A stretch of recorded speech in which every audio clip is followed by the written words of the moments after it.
Welcome, here I've got Samsung Galaxy Z Fold 3 5G and I'm gonna show you how to change speed of the Hyperlapse video recording at this device.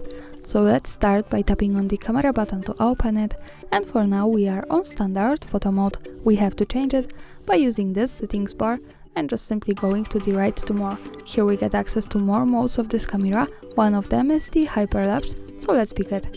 Here we are. Now we can start recording this type of video by using this button from the right, the shutter. To change the speed of our hyperlapse, we have to move to the right corner and pick this button. So for now, as you can see, we are on auto speed. The device should give us the best possible settings to our video, and we can also pick the spectrum between 5 to 60 and also two extra speeds, 15 and 45.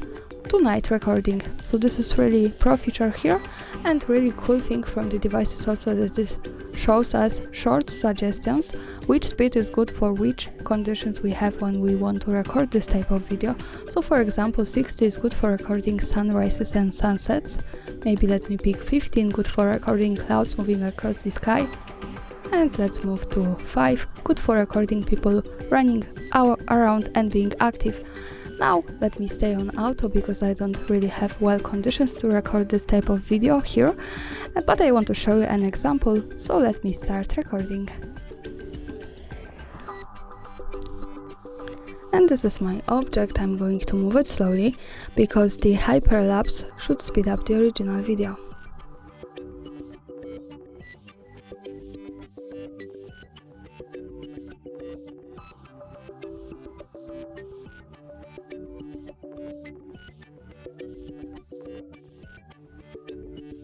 And now let's stop by tapping again on the shutter button to see the video. Let's move to the next one here from the right, so we get access to the gallery. And as you can see, this is how the hyperlapse video looks like at this device. It's really fast. Thanks for watching, subscribe our channel and leave the thumbs up.